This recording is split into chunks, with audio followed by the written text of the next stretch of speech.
Hola, ¿qué tal, chicos? Buenos días, buenas tardes o buenas noches, según sea la hora en que ustedes vean este video. Como siempre, es un gusto saludarlos.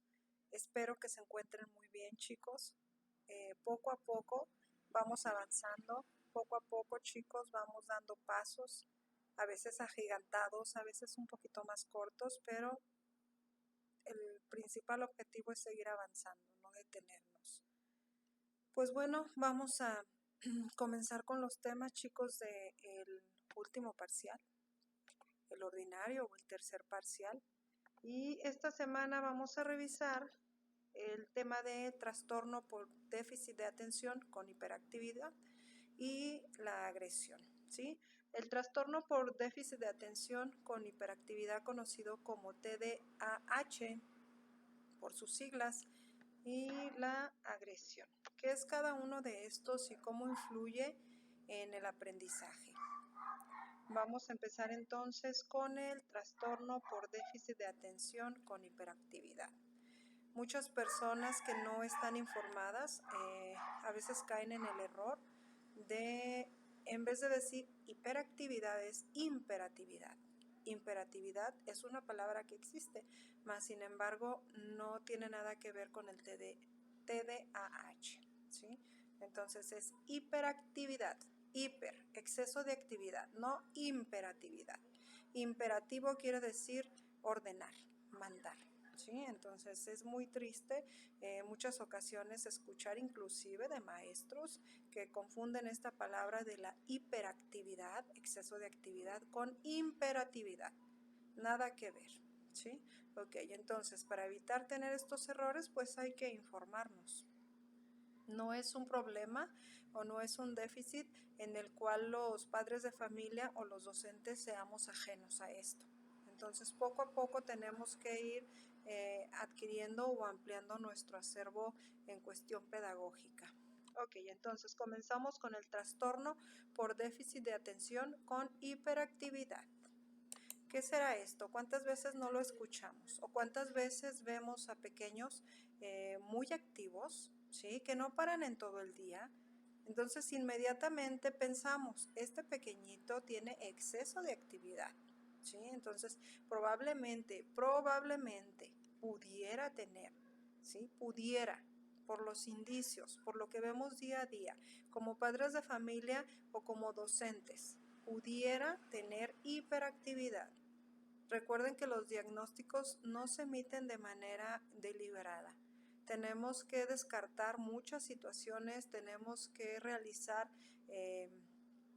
algunos test, algunas pruebas, ¿sí? Para poder identificar cada uno de los problemas de aprendizaje o trastornos del aprendizaje. ¿Sale? Entonces, bueno, vamos viendo qué es el trastorno por déficit de atención con hiperactividad o el TDAH. Pues es un trastorno de tipo neurobiológico, el cual provoca la desatención. ¿Sí? Una característica principal es la desatención de las destrezas importantes para el desarrollo académico, social, emocional y físico. La característica principal del déficit es un patrón persistente de desatención e hiperactividad que es más frecuente y grave que el observado habitualmente en sujetos de un nivel de desarrollo similar. ¿Sí? En chicos que tienen la misma edad, en personas que tienen la misma edad, entonces es como es más frecuente y más grave que el observado habitualmente, ¿sí? Inmediatamente nos brinca o inmediatamente podemos identificar porque entonces, como bien lo mencioné, es un exceso de actividad. El diagnóstico psiquiátrico más común de la infancia, con una prevalencia estimada de 3 a 7%, afectando más frecuentemente a los hombres. Fíjense bien, afectando más frecuentemente a los hombres, en una porción de 3 de 1 a 9 de 1 con respecto a las mujeres. Aunque es importante destacar que los síntomas suelen ser más severos en pacientes del sexo femenino, aunque sea menos el porcentaje, cuando existe Los síntomas suelen ser más severos en las mujeres, en el sexo femenino. El diagnóstico del TDAH solo es fiable a partir de los 6 años, pues antes de esta edad los síntomas, chicos, pueden confundirse con el comportamiento habitual del niño en la infancia. Recordemos que la mayoría de los niños, ¿sí? Un alto porcentaje de los niños durante la infancia tienen exceso de actividad.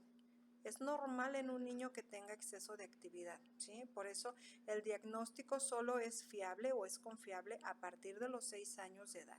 Antes de esta edad, no, porque los síntomas pueden confundirse con el comportamiento habitual de los pequeños antes de los 6 años.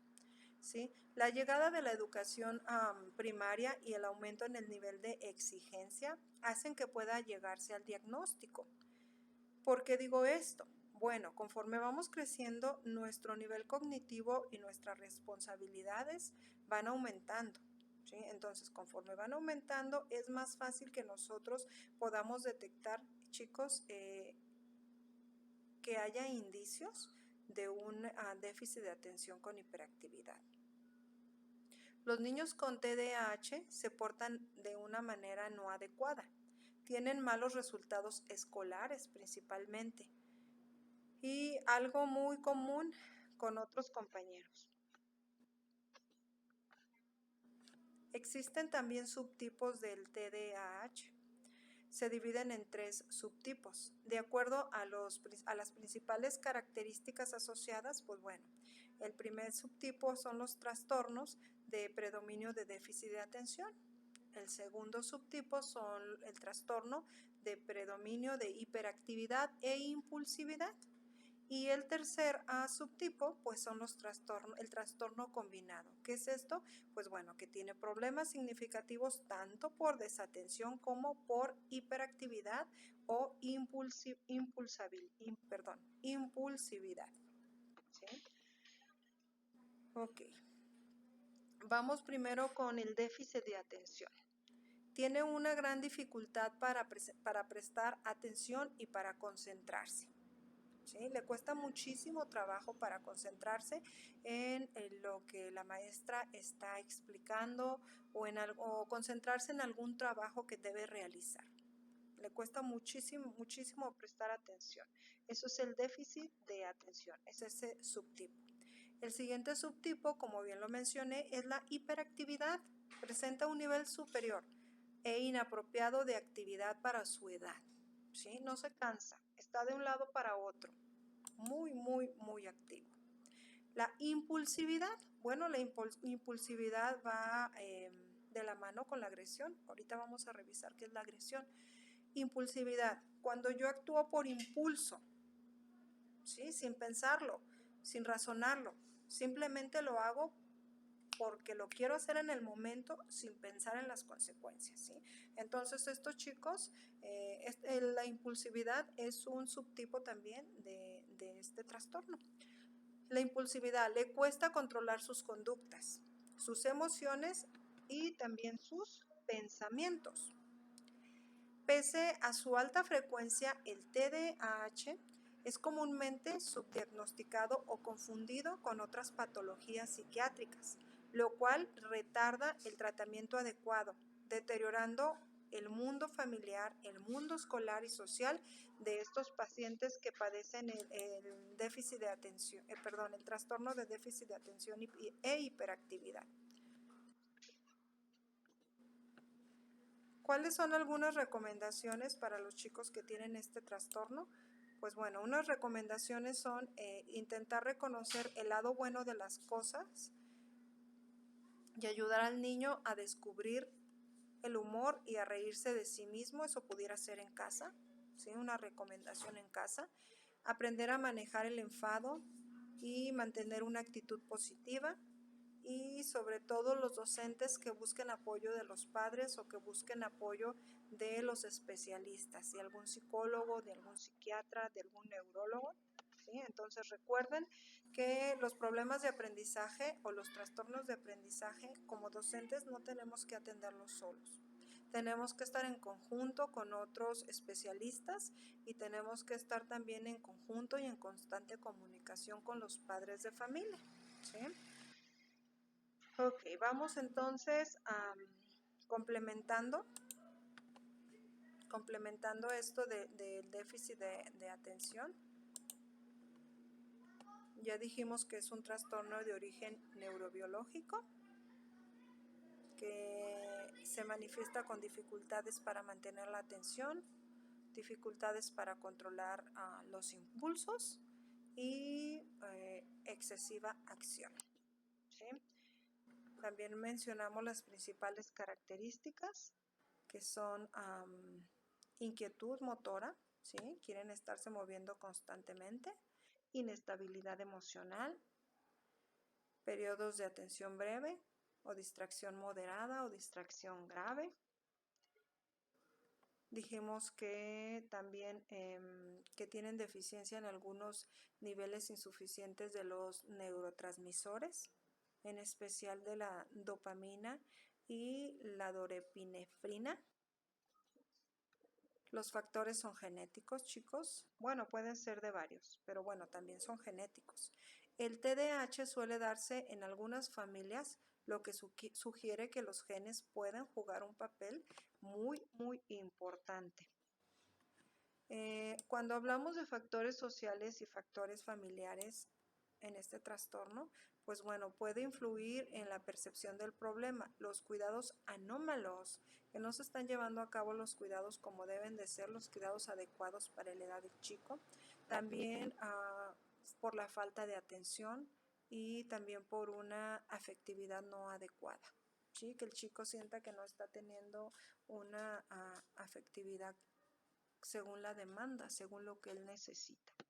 ¿Sí? Entonces esto es en cuanto a los factores sociales y familiares. También existen, chicos, factores anatómicos.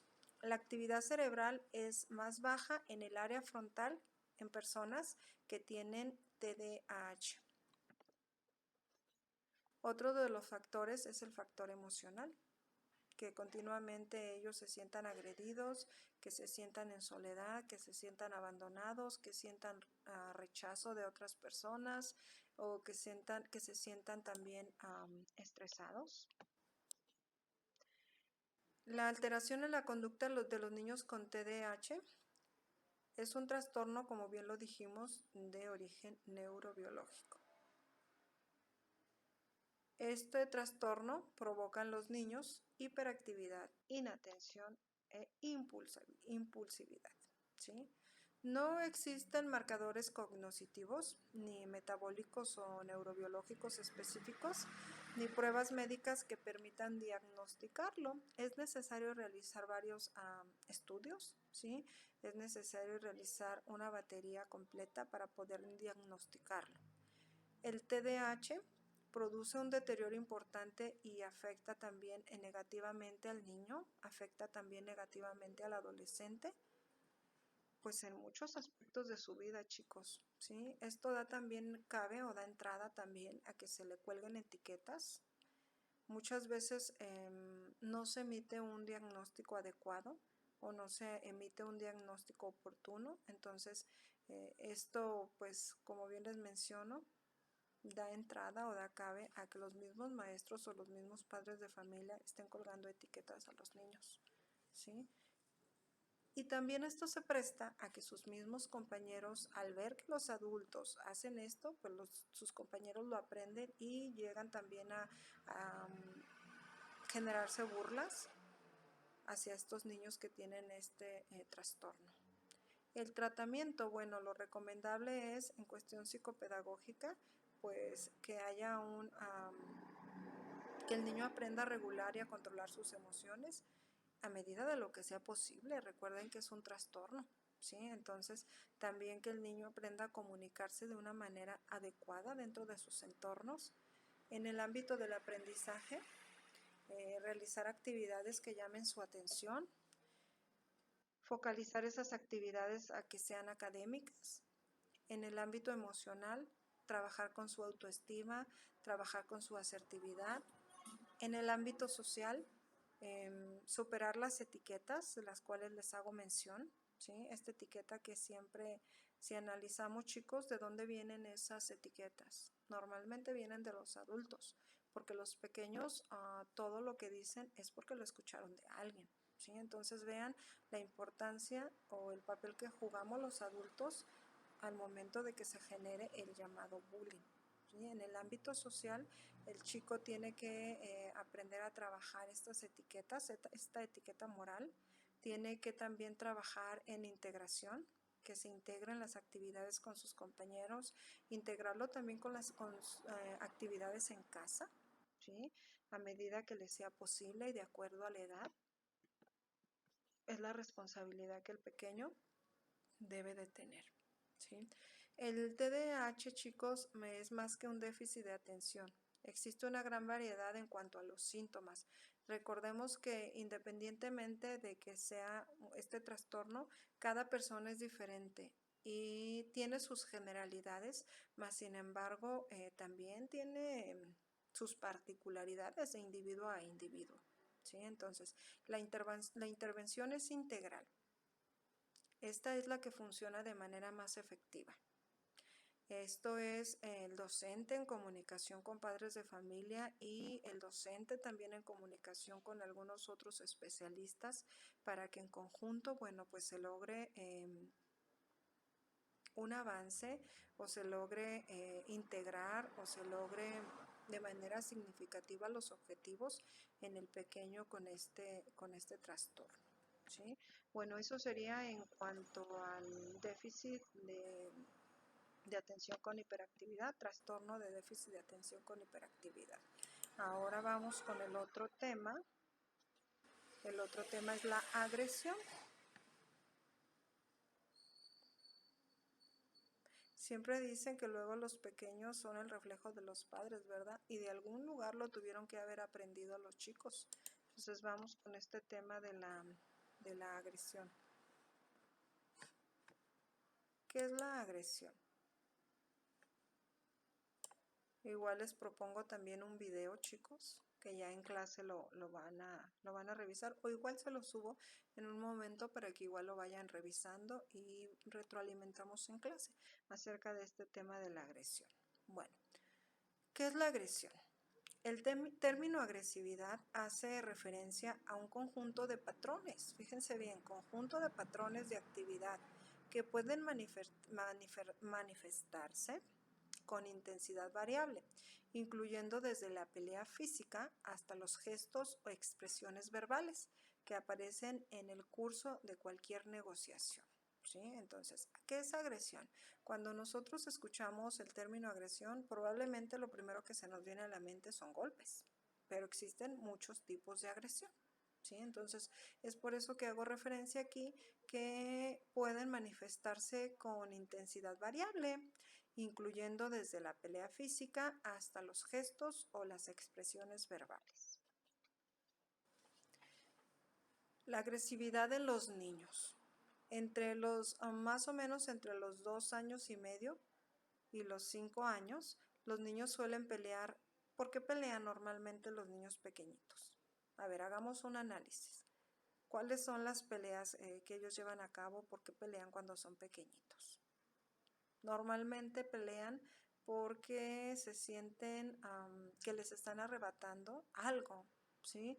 Normalmente cuando ellos se identifican con algún objeto que puede ser sus juguetes principalmente, y si ven que alguien los toma, que alguien los agarra o que alguien se acerca, inmediatamente ellos reaccionan de una manera agresiva. Obviamente lo hacen de una manera inconsciente, ¿sí? En esa edad los niños todavía no son conscientes, más sin embargo se pudiera decir que lo hacen por instinto, por proteger algo que consideran que es suyo y que nadie más lo puede tocar, ¿sí? Entonces los niños pequeñitos suelen pelear normalmente por sus juguetes o por objetos que consideran que son suyos, ¿sí? Y también porque quieren tener el control de su espacio, de su entorno.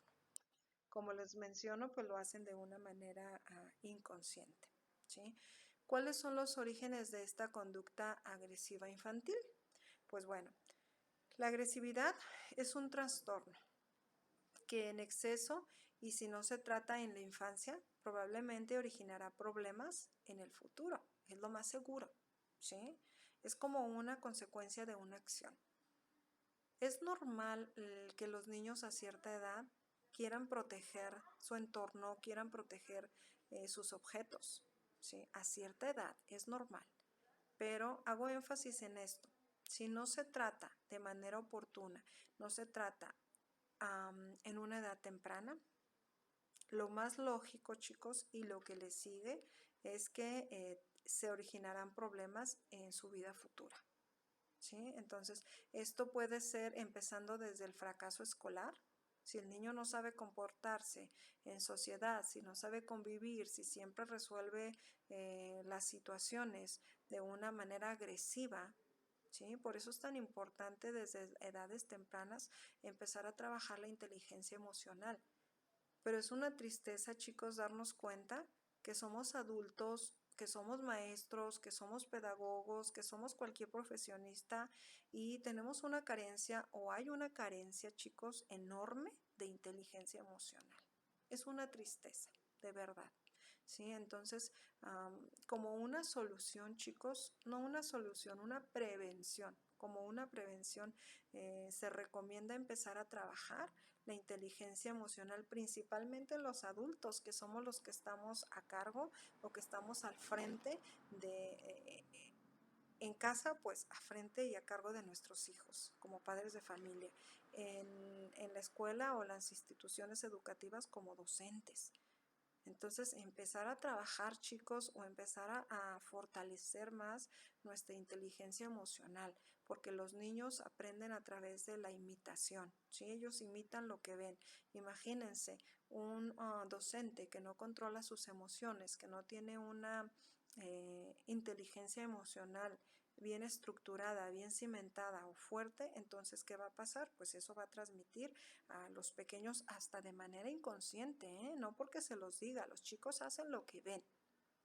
Y más si son pequeñitos, porque como siempre se ha dicho, chicos, los pequeñitos son como esponjas, porque no tienen este análisis como este filtro de decir, esto es bueno y esto no es bueno, esto es adecuado y esto no es adecuado, ¿sí? Entonces ellos hacen lo que ven. Como docentes o como figuras de autoridad tenemos un compromiso enorme, ¿sí? Y si nos ponemos a analizar de dónde aprenden estos chicos esas conductas agresivas, ¿de dónde las aprenden? De su entorno.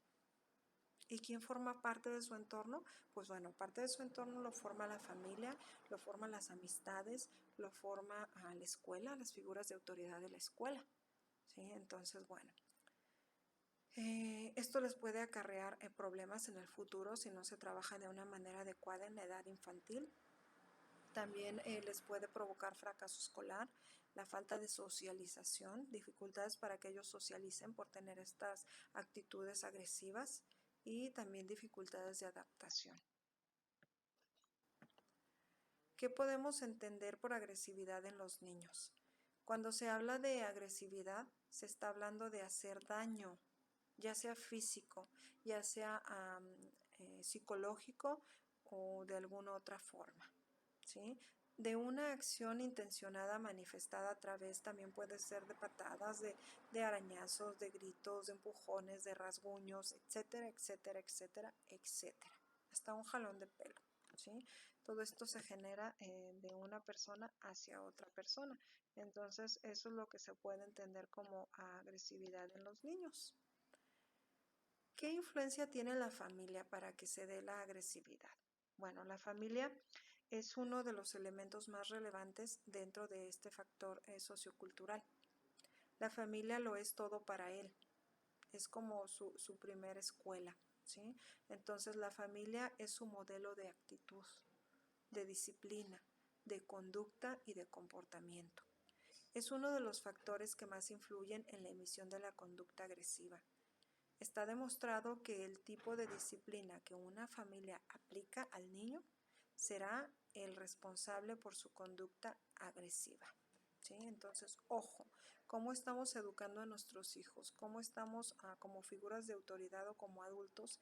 ¿Qué ejemplo estamos transmitiendo a los pequeños? Es un tema que hay que analizar, chicos.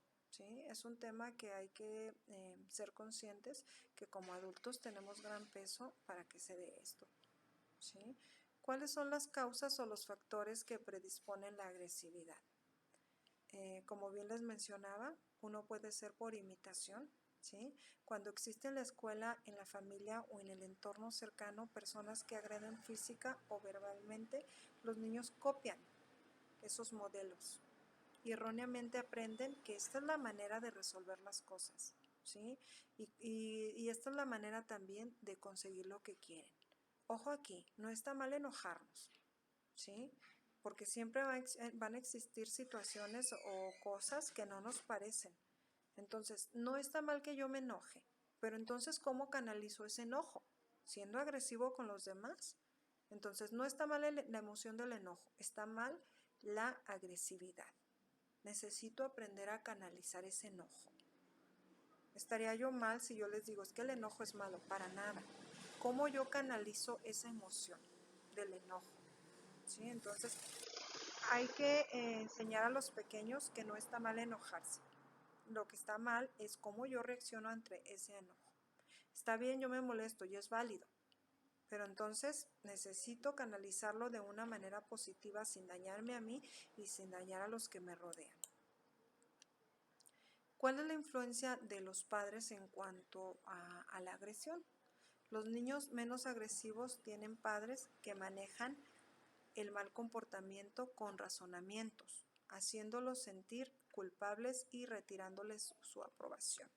¿Sí? ¿Cómo es esto?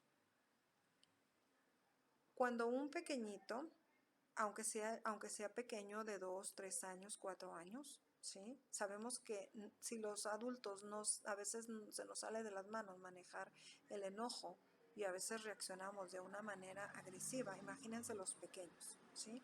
Entonces,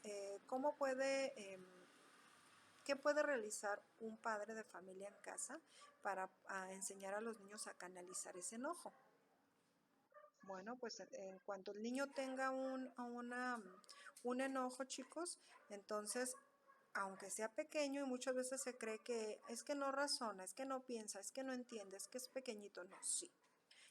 Supongamos que a la primera vez no lo entiende, a la segunda vez tampoco, pero si estamos de una manera muy insistente trabajando con él, el enojo, va a llegar el momento en que lo va a entender y lo va a aprender a manejar de una manera positiva, ¿sí? Él debe de darse cuenta que cuando realiza una acción que no está permitida, tiene que tener una consecuencia. Pero ojo aquí también, de acuerdo a la edad son las consecuencias que él debe de enfrentar, de acuerdo a la edad. Nunca debemos de tener una aprobación hacia un mal comportamiento, por más pequeño que sea el niño. ¿Cuántas veces hay personas que cuando el niño, porque está pequeñito y realiza una acción de enojo o una acción agresiva, le festejan o se ríen? Entonces, ¿qué pasa con el pequeño? Pues él cree que está bien de manera inocente y lo vuelve a repetir, ¿sí? Entonces, como adultos muchas veces tenemos pues algo de responsabilidad en esto. Los factores familiares. Los diversos conflictos entre los padres, ya sea de agresión verbal o de agresión física, tienden a provocar problemas emocionales y diversos desórdenes de conducta, específicamente conductas agresivas.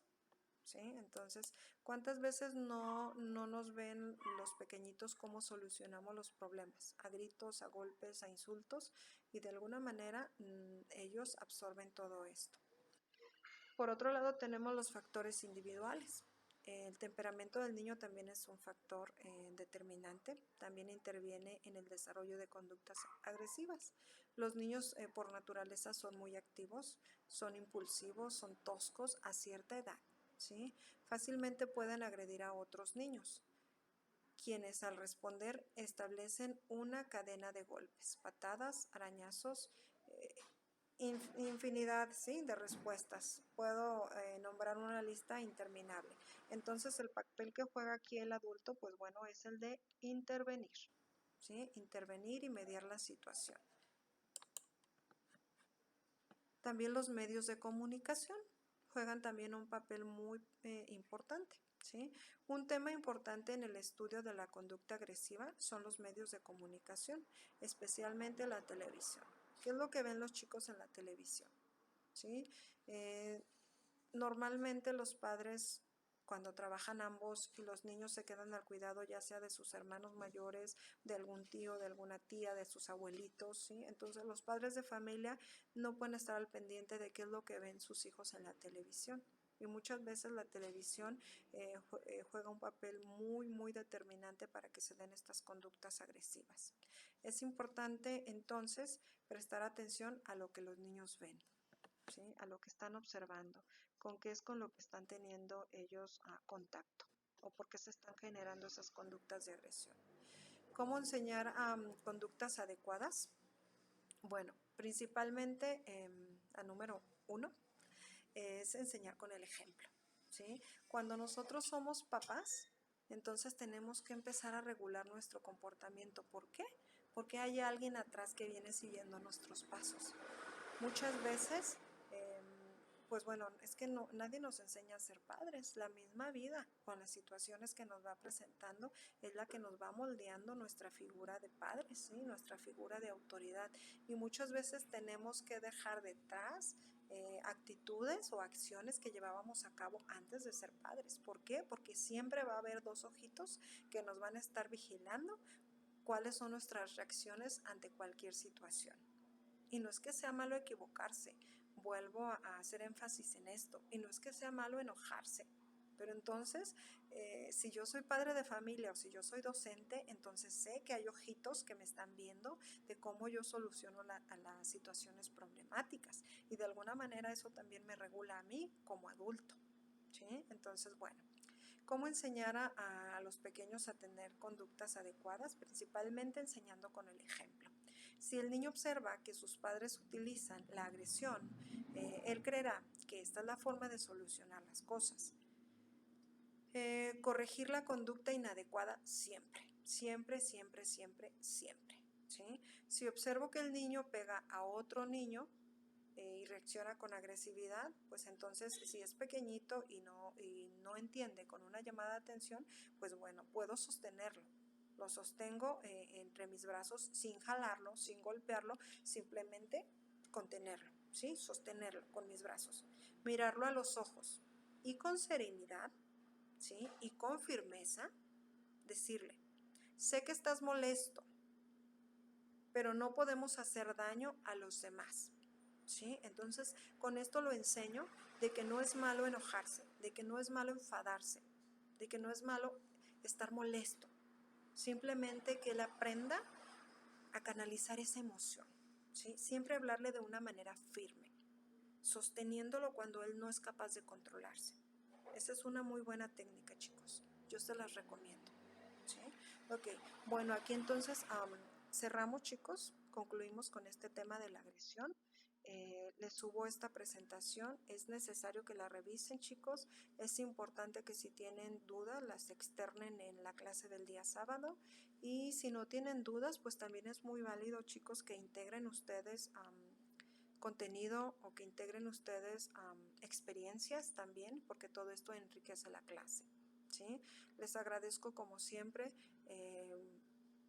su participación, su intervención siempre tan oportuna, chicos, y pues bueno, que tengan un bonito día. Los veo el día sábado en la reunión, jóvenes.